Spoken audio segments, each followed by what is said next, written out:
اللہم صلی علی محمد وآل محمد وعجل فرجہم اجمعین۔ ان اللہ وملائکتہ یصلون علی النبی یا ایھا الذین آمنوا صلوا علیہ وسلموا تسلیما۔ اللہم صلی علی محمد وآل محمد عجل فرجہم اجمعین۔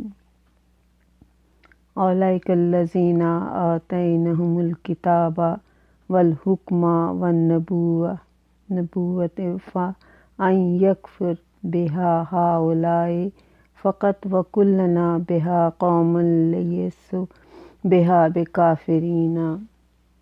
خداوند کریم اپنے پاک کلام میں ارشاد فرماتا ہے، سورۃ انعام کی آیت نمبر 89، کہ ہم جنہیں رسالت دیتے ہیں، جنہیں ہم کتاب دیتے ہیں، حکم دیتے ہیں یعنی شریعت دیتے ہیں اور نبوت دیتے ہیں، اگر ساری دنیا بھی ان کا انکار کرتے تو ہمیں پرواہ نہیں ہوتی۔ ہم نے ان کی حفاظت کے لیے ایسے لوگ معین کیے ہیں جو کبھی کافر نہیں ہوتے۔ وَكُلًّا ہم نے معین کیے ہیں حفاظت رسالت کے لیے ایسے لوگ جو کہ کبھی کافر نہیں ہوتے۔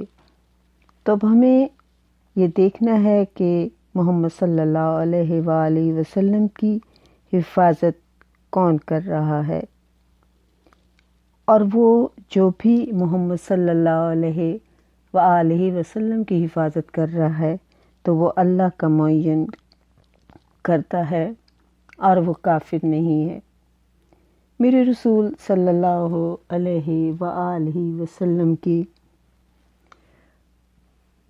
پیدائش سے پہلے ہی آپ کے والد کا انتقال ہو گیا تھا۔ آپ کی والدہ ماجدہ نے آپ کی پرورش کی، لیکن آپ جب 5 سال کے تھے تو آپ کی والدہ کا انتقال ہو گیا، اور آپ کے دادا جناب عبدالمطلب نے آپ کی پرورش شروع کی۔ جناب عبدالمطلب کو ہم شیبۃ الحمد کے نام سے بھی پکارتے ہیں۔ شیبۃ الحمد اس لیے کہتے ہیں کہ آپ کی تعریف بہت کی جاتی تھی، اور شیبہ اس لیے کہتے ہیں کہ آپ کے ماتھے پہ ایک سفید بالوں کی لٹ تھی، جس کی وجہ سے آپ کو شیبہ کہا جاتا تھا۔ آپ کا تمام مکہ میں بہت عزت و وقار تھا، اور آپ کا بہت احترام کیا جاتا تھا۔ جناب رسول خدا کی پرورش دادا کر رہے تھے اور بہت پیار سے کر رہے تھے، لیکن جب آپ کی عمر 8 سال کی ہوئی تو جناب عبدالمطلب کی طبیعت بہت خراب ہو گئی، اور پھر آپ نے اپنے بچوں سے کہا کہ مجھے خانہ کعبہ لے جاؤ۔ جب آپ خانہ کعبہ گئے، وہاں پر آپ کو ایک تخت پر لٹا دیا گیا تھا، اور آپ بہت پریشان تھے، اپنے سارے بیٹوں کی طرف دیکھ رہے تھے کہ میں اپنے پوتے محمد صلی اللہ علیہ وآلہ وسلم کو کس کے سپرد کروں، اور اسی بے چینی اور پریشانی میں آپ تھے۔ تو کسی نے کہا کہ آپ قرعہ ڈال لیں، جس کے سپرد بھی آپ کا نام آ جائے گا۔ قرعہ اندازی کی گئی تو جناب ابو طالب کا نام آیا۔ دادے کو اپنے پوتے سے بہت محبت تھی۔ آپ نے پھر بھی جناب رسول خدا کی طرف دیکھا، اور آپ نے کہا کہ بیٹا، تم اگر چاہتے ہو تو ابو طالب کے پاس چلے جاؤ۔ جناب رسول خدا دوڑ کے گئے اور جناب ابو طالب کے گلے میں آپ نے باہیں ڈال دیں۔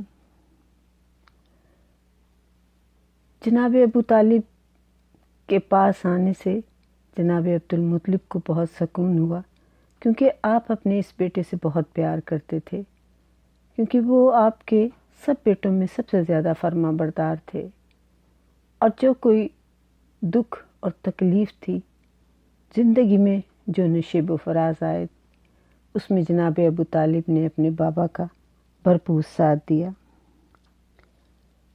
اور کبھی بھی آپ پیچھے نہیں ہٹتے تھے۔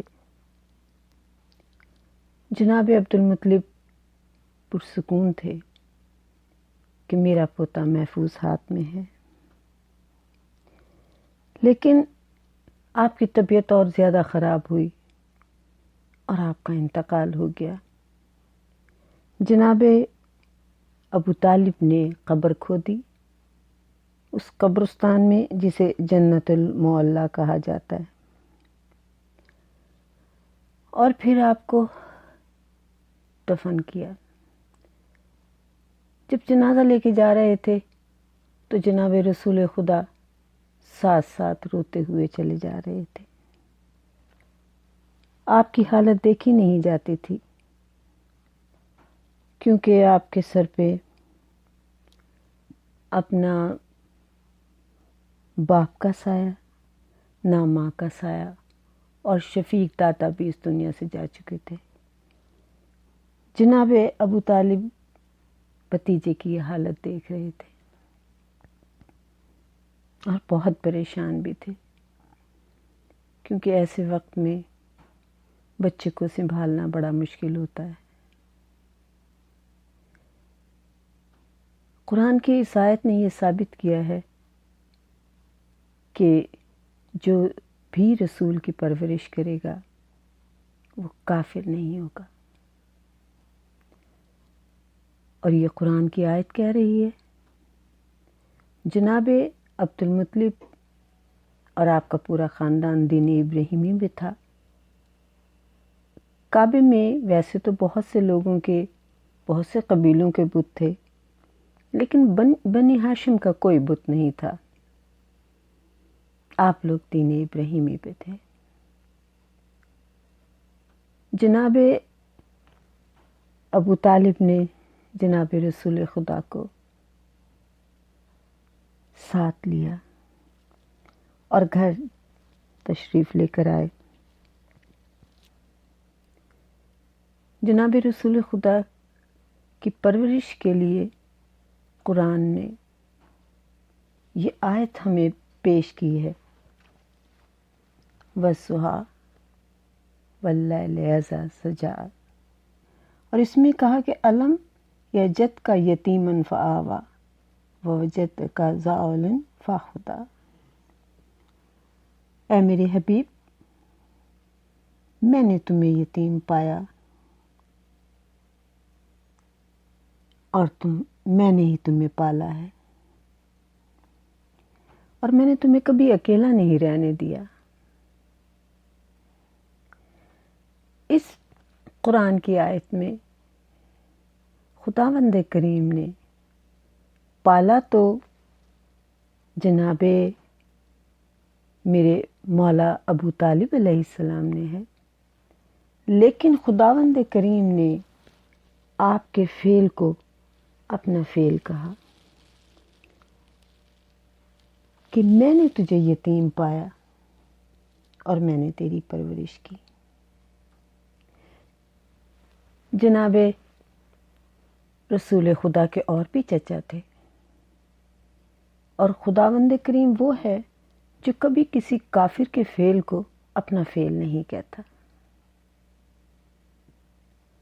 وہ جب بھی کہتا ہے کسی معصوم کے فعل کو ہی اپنا فعل کہتا ہے۔ جیسے میرے رسول خدا جب شب ہجرت جا رہے تھے اور آپ نے وہ کنکر پھینکے تھے، وَمَا رَمِيتُ إِذْ رَمِيتَ وَلَٰكِنَّ اللَّهَ رَمَىٰ، کہ اے میرے حبیب، یہ سنگریزے، یہ پتھر، یہ خاک تو نے نہیں پھینکی، بلکہ یہ میں نے پھینکی ہے۔ بلکہ جو کافر ہوتا ہے اس کے لیے تو خداوند کریم کہتا ہے تبت یدا ابی لہب و تب، اے ابو لہب تیرے ہاتھ ٹوٹ جائیں، کیونکہ یہ اتنا سنگ دل کافر تھا کہ یتیم بھتیجے کو تنگ کرنے سے کبھی باز نہیں آتا تھا۔ حتیٰ کہ جناب رسول خدا جب تبلیغ کرنے کے لیے جاتے تھے تو یہ راستے میں کانٹے بھی بچھا دیا کرتا تھا، اور جب آپ چلتے تھے تو آپ کی چلنے کی نقل اتارا کرتا تھا۔ جب آپ تقریر کرتے تھے تو آپ کی تقریر کرنے کی نقل اتارا کرتا تھا، اور جب آپ تقریر کر کے چلے جاتے تھے تو یہ اسی انداز میں تقریر کر کر کے سب کافروں کو اکٹھا کر کے مذاق کا نشانہ بناتا تھا۔ تو خداوند کریم نے بد دعا دی کہ تیرے ہاتھ ہی ٹوٹ جائیں، اور واقعی اس کو ایک ایسا مرض ہوا کہ اس کے ہاتھ گل کر ٹوٹ گئے۔ جناب ابو طالب علیہ السلام اپنے بھتیجے کو پیار سے محبت سے پال رہے تھے، اور اتنی محبت سے کہ آپ اپنے بچوں سے زیادہ آپ سے پیار کرتے تھے۔ پھر ہم یہ کہتے ہیں کہ جو لوگ یہ کہتے ہیں کہ رسول خدا کو پالنے والے جناب ابو طالب نے کس طرح سے پالا ہوگا، تو آپ یہ کہیں کہ ایک کافر نجس ہوتا ہے، اور نجس گھر میں جو کھانا ہوگا وہ بھی نجس ہی ہوگا۔ رسول اللہ صلی اللہ علیہ وآلہ وسلم کبھی جس کے اوپر ذبح پہ جو گوشت کوئی بھی بکرا وغیرہ ذبح کیا گیا اور اس پہ اللہ اکبر نہ کہا گیا ہو، آپ نہیں کھاتے تھے۔ تو جناب ابو طالب کے گھر میں تو ہمیشہ گوشت پکتا تھا، تو کس طریقے سے ہم کہہ سکتے ہیں کہ رسول اللہ نے کبھی کھانا نہیں کھایا ہوگا؟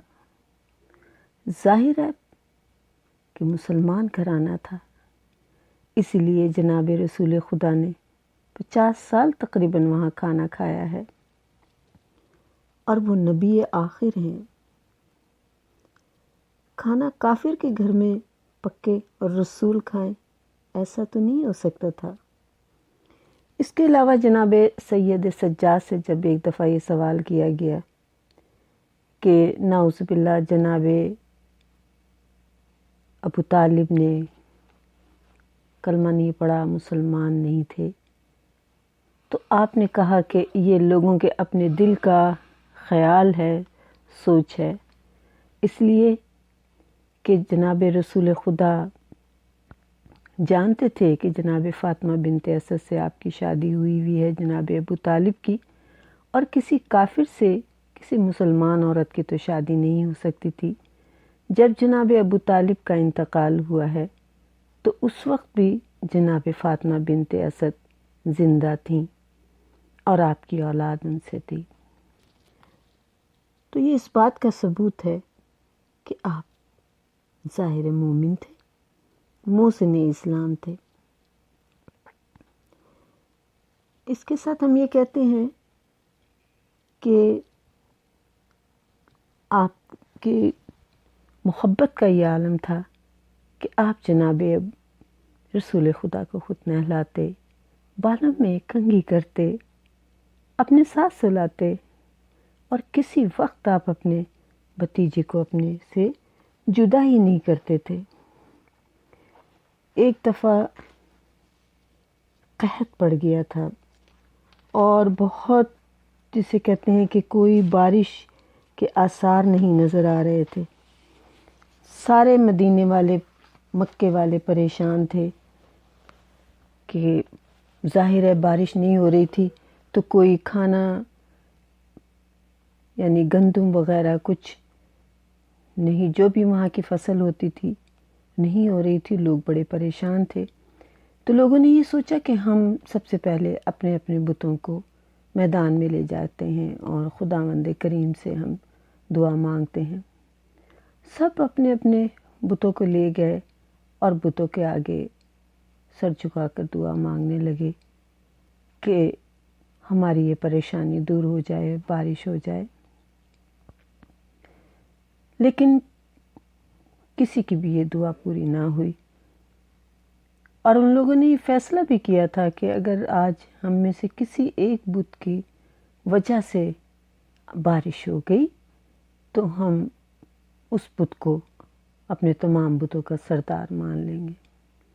لیکن ان کی اتنی منت و سماجت جو انہوں نے بتوں کے آگے کی کہ ہم تمہیں ہیرے کے تاج پہنائیں گے، ہم تمہیں چاندی کے جوتیاں پہنائیں گے، ہر قسم کے انہوں نے بات کی، خواہش کا اظہار کیا، لیکن بارش نہ ہوئی تو ایک بوڑھے قریشی نے کہا کہ ایسا کرو کہ جناب ابو طالب سے کہو کہ وہ آ کے دعا مانگیں تو بارش ہو جائے گی۔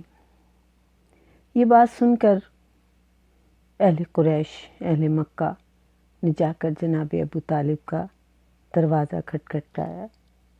جناب ابو طالب جو کہ بہت جہاندیدہ، بہت سمجھدار، بہت عقل مند، بہت وجیح انسان تھے، آپ نے انہیں بٹھایا اور پوچھا کہ کیا مسئلہ ہے۔ کہا کہ ہم یہ چاہتے ہیں کہ تم آؤ اور ہمارے لیے دعا مانگو۔ آپ نے کہا ٹھیک ہے، میں کل آ جاؤں گا۔ کل تمام کے تمام مکہ والے اس میدان میں اکٹھے ہو گئے۔ ایسا لگتا تھا جیسے کہ کوئی بارات آئی ہوئی ہے، سارے باراتی بیٹھے ہیں اور دولہا کا انتظار ہو رہا ہے۔ جناب ابو طالب نے اپنا کالا عمامہ پہنا، عبا پہنی، تلوار لگائی اور جناب رسول خدا کو تیار کیا، اور پھر آپ اپنے کندھوں پر بٹھا کر انہیں کعبے میں لے کر گئے۔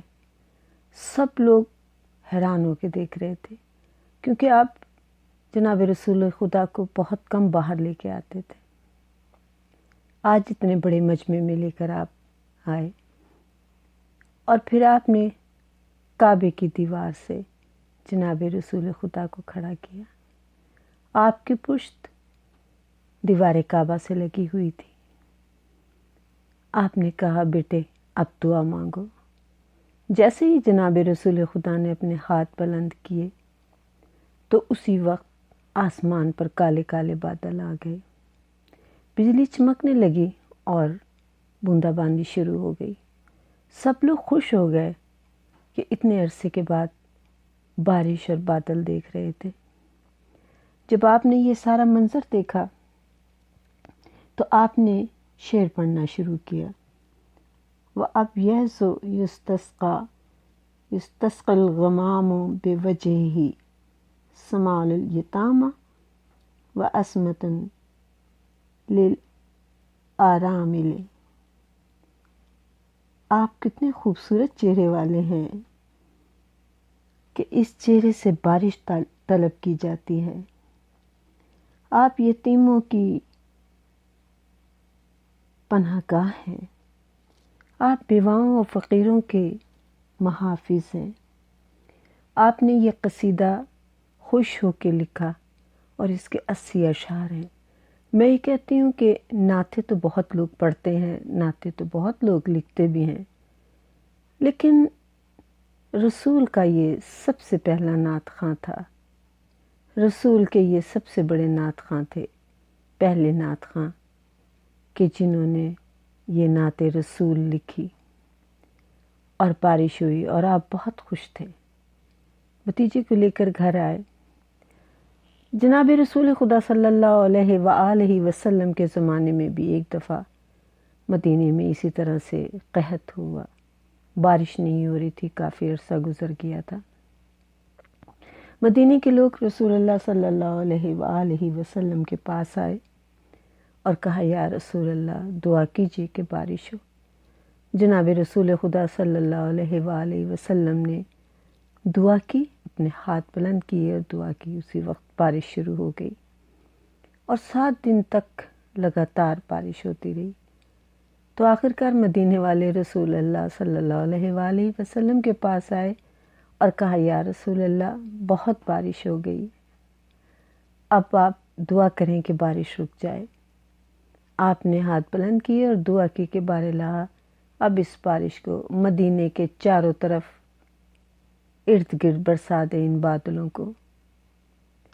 اور آپ بڑے خوش تھے۔ پھر آپ نے کہا کوئی ہے جو مجھے وہی شعر سنا دے جو میرے چچا نے پڑھے تھے۔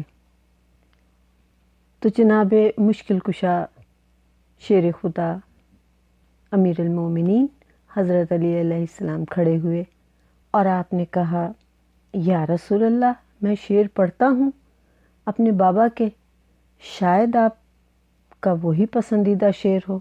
آپ نے کہا علی پڑھو۔ آپ نے پھر سے پڑھا وَأَبْيَضُّ يُسْتَسْقَى الْغَمَامُ بِوَجْهِهِ سَمَالُ الْيَتَامَى وَعَصْمَةٌ لِلْأَرَامِلِ۔ کہ آپ خوبصورت چہرے والے ہیں کہ اس چہرے سے بارش طلب کی جاتی ہے۔ آپ یتیموں کی پناہ گاہ ہیں اور بیواؤں اور فقیروں کے محافظ ہیں۔ آپ بہت خوش ہوئے یہ شعر سن کے اور کہا علی تم نے بالکل صحیح شعر پڑھا ہے اور میں اسی شعر کو آج سننا چاہتا تھا، کیونکہ آج مجھے اپنے چچا اس دعا کے مانگنے کے بعد بہت یاد آ رہے تھے کہ چچا نے مجھ سے ایسی ہی دعا منگوائی تھی۔ جناب رسول خدا آپ کا ذکر کر کے ہمیشہ بہت خوش ہوتے تھے اور آپ کے اتنی محبت تھی آپ کو۔ بچپن میں آپ ایک دفعہ اپنے چچا کے ساتھ جا رہے تھے اور جب آپ سفر میں کہیں بھی جناب ابو طالب جاتے تھے تو جناب رسول خدا یہ کہتے تھے کہ چچا میں آپ کے بغیر نہیں رہ سکتا ہوں اور میں آپ کے ساتھ جانا چاہتا ہوں۔ تو جناب رسول خدا کو آپ ساتھ لے جاتے تھے۔ جب جا رہے تو ذوالمجاد کی ایک جگہ ہے جہاں آپ جا رہے تھے اور یہ حدیث جناب ابو طالب نے خود بیان کی ہے صحابی سے، اور یہ کہا ہے کہ میں اور میرا بھتیجا جا رہا تھا۔ اور آپ یہ فرماتے ہیں کہ جب ہم راستے میں تھے تو ہمیں پیاس لگ رہی تھی، ہمارا پانی ختم ہو چکا تھا۔ تو میں نے کہا کہ بیٹا پانی ختم ہو گیا ہے، پیاس بہت لگ رہی ہے۔ تو اس بات کو سن کے جناب رسول خدا نے کہا چچا سواری روکے، اور اس نے میرے چہرے کو دیکھا، میرے ہونٹوں کو دیکھا اور دیکھ کے کہنے لگا ہاں چچا آپ بہت پیاسے ہیں۔ حالانکہ پیاسا تو میرا بیٹا بھتیجا بھی تھا۔ میں کہتی ہوں شاید آپ نے یہ بھی شان محمدی بیان کرنے کے لیے اس واقعے کو بیان کیا ہے۔ تو کہتے ہیں کہ جب آپ نیچے اترے تو آپ نے اپنی ایڑی اس جگہ اس زمین پر ماری۔ جیسے ہی آپ نے ایڑی ماری اسی وقت وہاں پر پانی کا چشمہ پھوٹ گیا اور آپ نے کہا چچا اب آپ پانی پی لیں۔ آپ نے پانی پیا اور بھتیجے نے بھی پانی پیا، دونوں نے پانی پیا۔ لیکن میں یہ کہتی ہوں کہ میرا رسول صلی اللہ علیہ وآلہ وسلم چچا کے اس وقت کی اگر پیاس کو برداشت نہیں کر سکا تو کس طریقے سے وہ روز محشر اپنے چچا کی پیاس کو برداشت کرے گا؟ آپ کیسے نہیں اپنے چچا کے لیے پریشان ہوں گے؟ اس بات کا ہمیں خیال کرنا چاہیے، کیونکہ خداوند کریم خود یہ کہتا ہے بار بار قرآن میں، جیسے کہ علم یجد کا میں کہا ہے کہ بے شک ہم نے تجھے یتیم پایا اور ہم نے تیری تربیت کی، کہ اس میں جو عظیم احسانات کا ذکر کیا ہے کہ جو رب کریم نے اپنے محبوب کو عطا کی ہے اور خدمات جناب ابو طالب کو سراہا گیا ہے۔ اس آیت کریمہ میں حضرت ابو طالب کی تعریف کی گئی ہے اور رب کائنات کبھی کافر اور مشرک کی تعریف نہیں کرتا، جیسے کہ تبت یدابی میں فعل ابو طالب کو اللہ کا فعل کہا گیا ہے۔ اللہ کسی کافر اور مشرک کے فعل کو اپنا فعل نہیں کرتا۔ اور ہم یہی کہتے ہیں کہ جناب رسول خدا صلی اللہ علیہ وآلہ وسلم کی تربیت جناب ابو طالب نے جو کی ہے، جس کی گود میں پلا ہے ویسے ہی بچہ ہوتا ہے، اور یہ جناب ابو طالب کی تربیت ہی ہے۔ بچپن میں جب میرے رسول خدا کے ساتھ جناب ابو طالب رہتے تھے تو آپ کے محافظ بھی تھے، آپ کے سرپرست بھی تھے، آپ کے چچا بھی تھے، آپ کے باپ بھی تھے، اور میں یہ کہتی ہوں کہ آپ کے صحابی بھی تھے، اور اس وقت آپ کی کل امت بھی جناب ابو طالب بھی تھے۔ جناب ابو طالب نے ہر قدم پر، ہر موقع پر جناب رسول خدا صلی اللہ علیہ وآلہ وسلم کی حفاظت کی ہے۔ آپ فرماتے ہیں کہ میرے بھتیجے کے دل میں کوئی خواہش پیدا ہوتی تھی اور مجھے احساس ہو جاتا تھا، میں اس کے دل کی اس آرزو کو فوراً پورا کرتا تھا۔ جب آپ کھانے کا دسترخوان بچھایا جاتا تھا اور سب اولاد آ کے بیٹھ جاتی تھی تو جناب ابو طالب نوالا خود بناتے تھے اور پھر جناب رسول خدا کو سب سے پہلے کھلاتے تھے۔ اس طریقے سے آپ کی تربیت ہو رہی تھی۔ جناب رسول خدا صلی اللہ علیہ وآلہ وسلم کی پرورش کے ساتھ ساتھ جب آپ بڑے ہوئے اور آپ کے کوئی ایسا وقت نہیں تھا جو رسول خدا جدا ہوتے ہوں، آپ نے جب غار حرا میں، آپ کی عمر اس وقت 38 سال کی تھی، جب آپ غار حرا میں جاتے تھے اور عبادت الہی کرتے تھے، اور 40 سال کی عمر میں آپ پہ پہلی وحی نازل ہوئی، آپ نے تبلیغ کرنی شروع کی، دعوت ذوالعشیرہ دی، اور دعوت ذوالعشیرہ بھی جناب ابو طالب کے گھر میں تھی۔ اور جب 3 دن تک لوگ آتے رہے، پہلے دن آئے، کھانا کھایا، اور جب یہ دیکھا کہ کھانا کم ہے اور 40 آدمی ہیں تو جاتے جاتے ابو لہب اور ابو جہل کہنے لگے کہ یہ اس کا جادو ہے، اور بغیر جناب رسول خدا کی بات سنے چلے گئے۔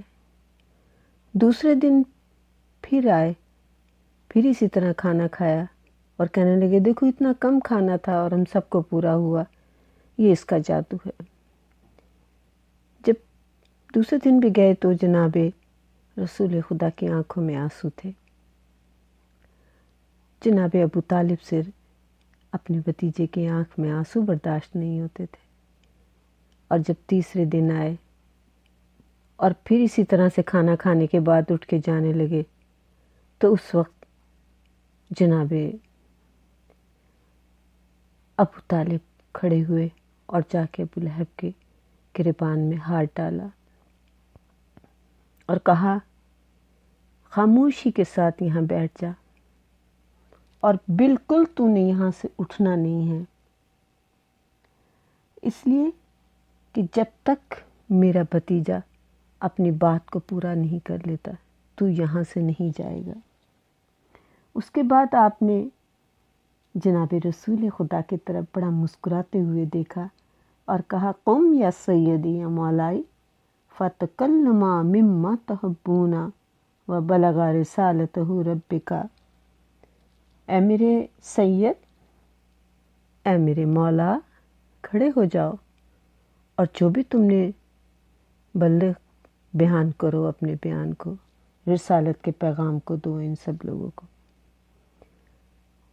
اور پھر جب آپ نے یہ پیغام دیا رسالت کا، خدا ایک ہے، میں اس کا رسول ہوں، اور جو آج میری بات کو مانے گا وہ میرا وصی ہوگا، اور جناب علی علیہ السلام نے اس بات کو تسلیم کر لیا۔ اور جب سب لوگ واپس جانے لگے تو کہنے لگے کہ اے ابو طالب، پہلے تو تم بھتیجے کی ہی اطاعت کرتے تھے، اب اپنے بیٹے کی بھی اطاعت کرنا شروع کر دو۔ تو جناب ابو طالب مسکرائے۔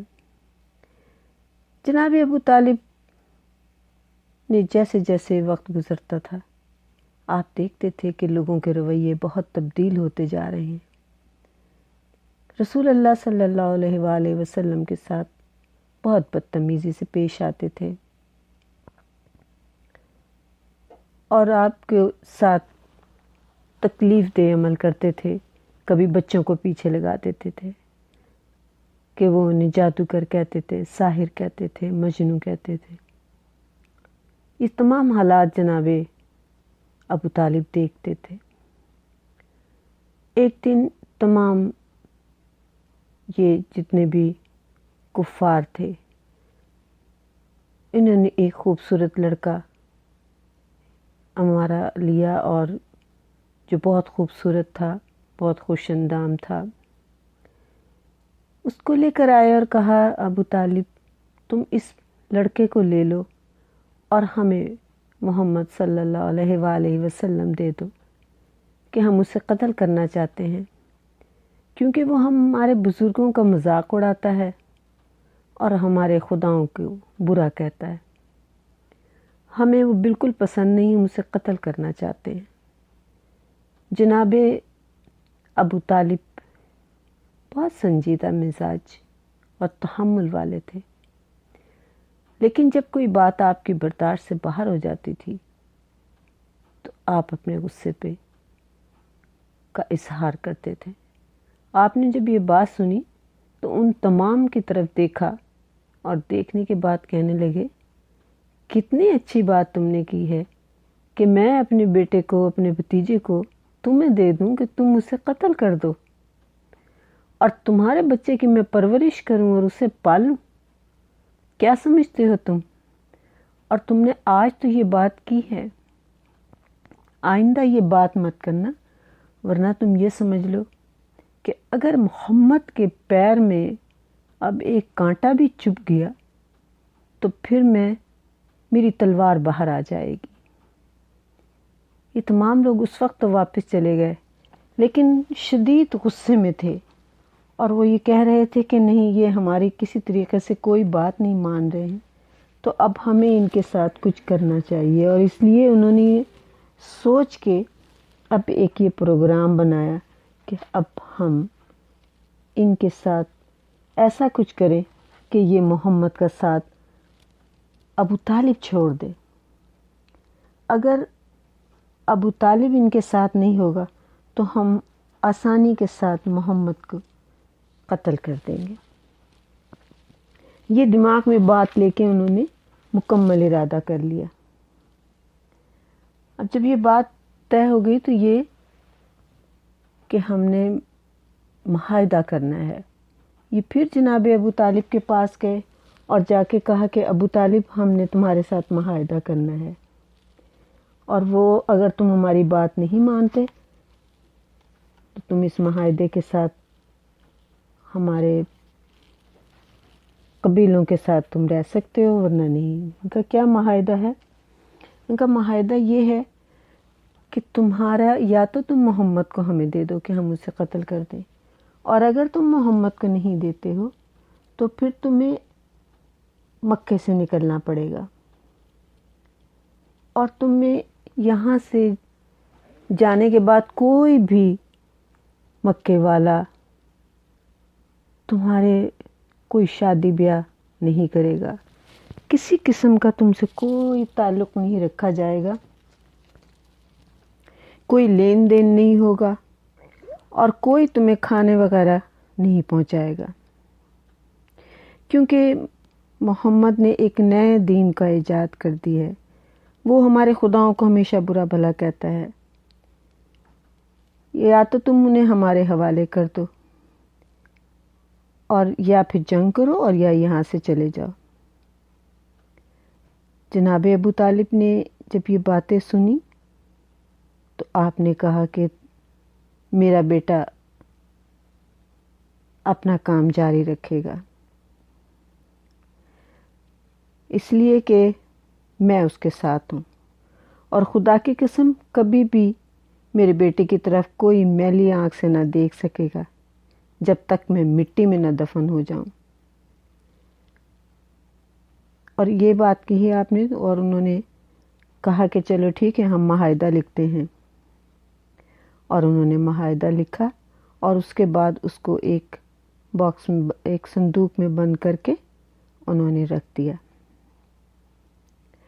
اور پھر انہوں نے جناب ابو طالب تمام بنی ہاشم کو لے کر، بنی ابو طالب کو لے کر شعب ابی طالب میں چلے گئے۔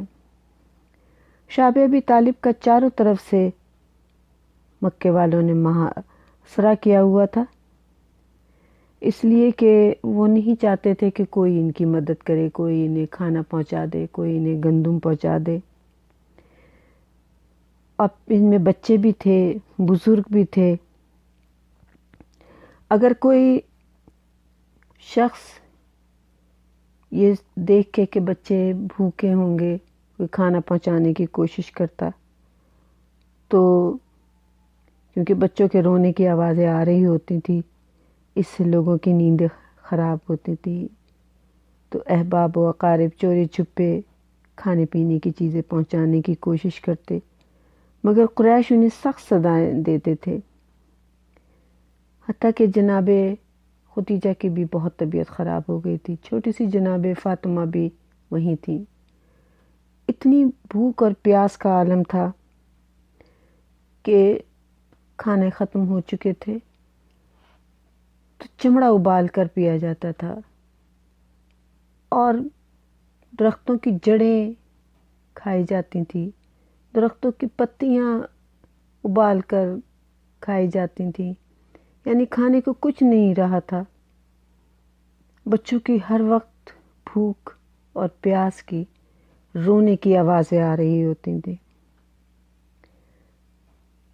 حشام بن عمر بن حرث کے دل میں یہ خیال آیا کہ یہ تو بہت زیادتی ہے کہ بچے بھی بھوک سے تڑپ رہے ہیں، جوان بہت کمزور ہو گئے ہیں، بزرگوں کی تو حالت ہی بہت خراب تھی، جس میں جناب ابو طالب بھی شامل تھے۔ جناب ابو طالب شعب ابی طالب سے باہر نکل کے رات کو دیکھتے تھے کہ کوئی میرے بھتیجے کو مارنے تو نہیں آ رہا، تو آپ ہر رات باہر نکلتے تھے اور دیکھتے تھے، تو آپ نے دیکھا کہ کچھ دنوں سے کچھ لوگ شعب ابی طالب کے چاروں طرف گھوم رہے ہوتے ہیں، ایسا لگتا تھا جیسے وہ قتل کرنے کے ارادے سے ہیں۔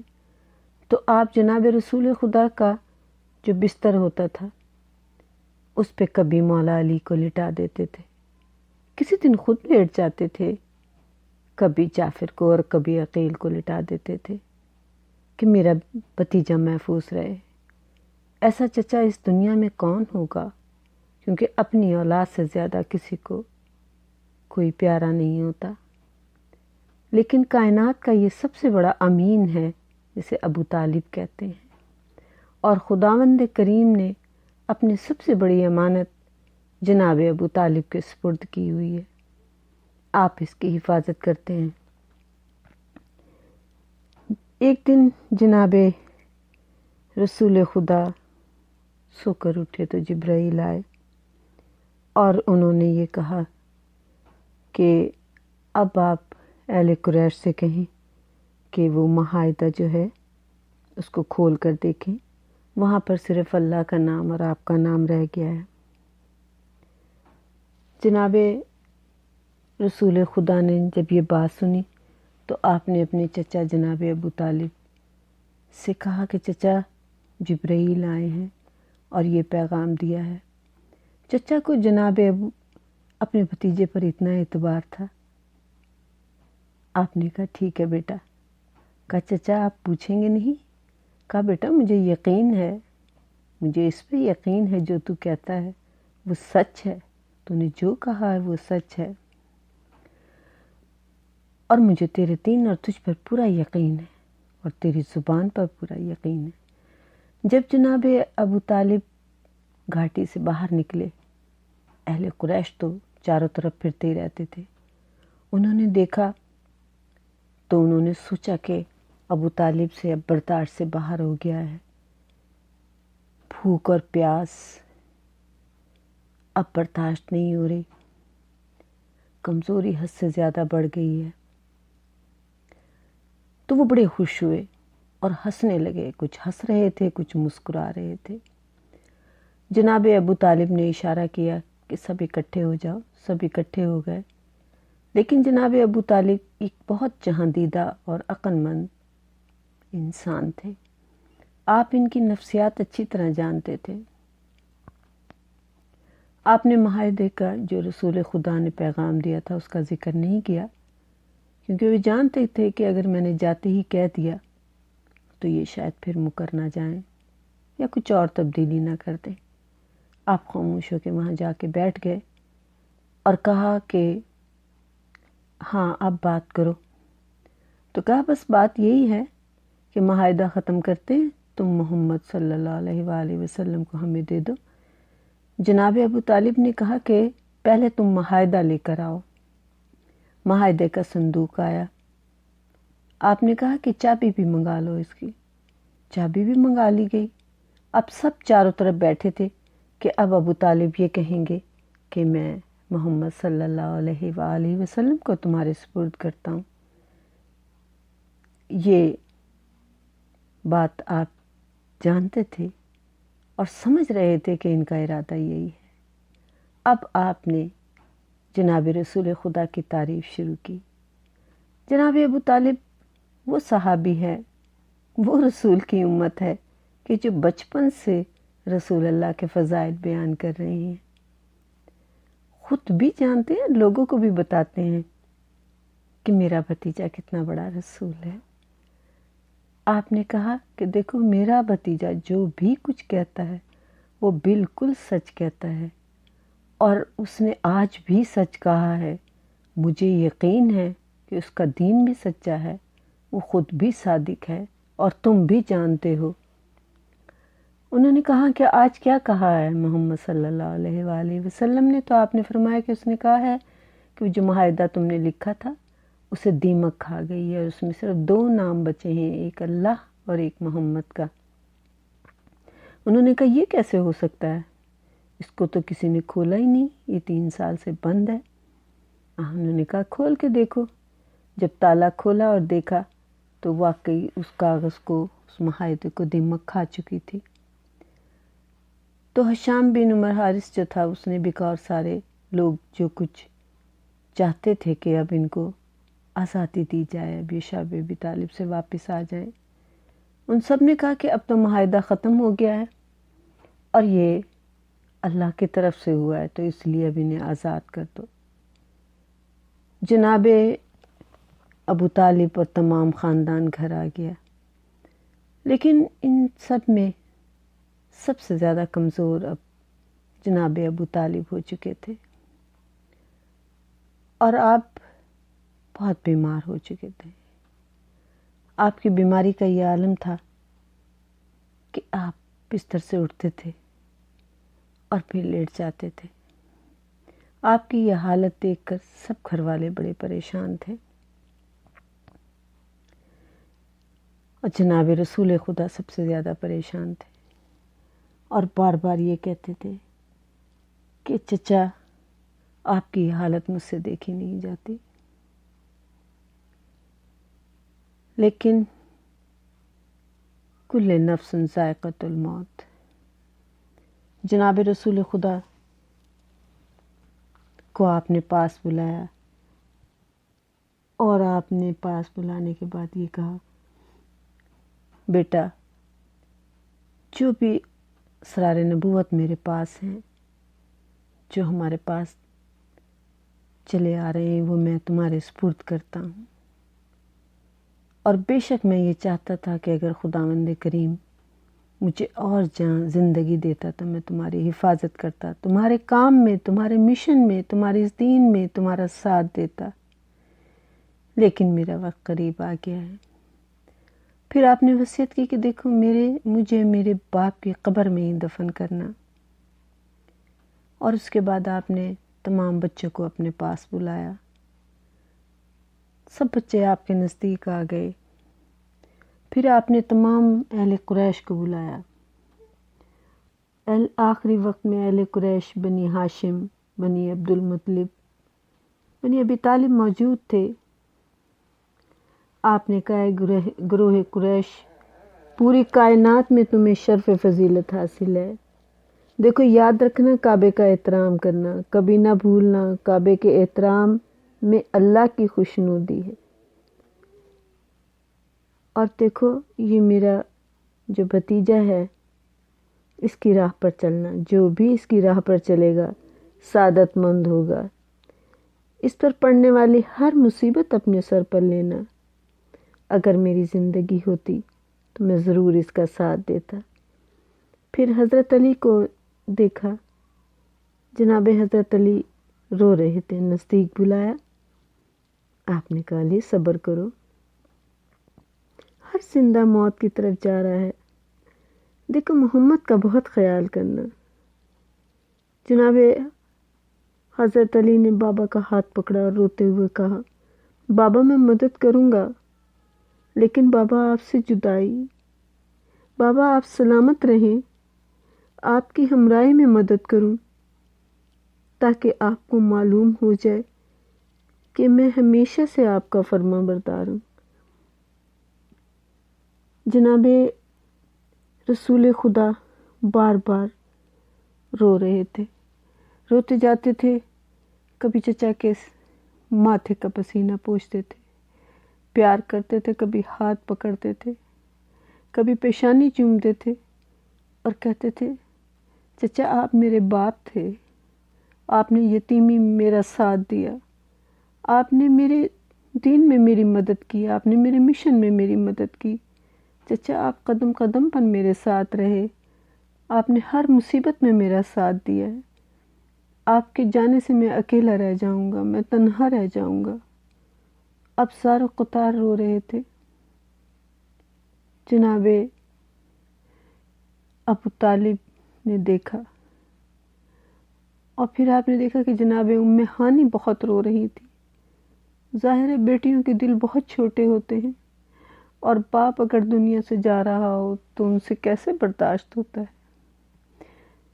جناب جعفر و عقیل رو رہے تھے، بہن کو سینے سے لگا کر تسلی دے رہے تھے۔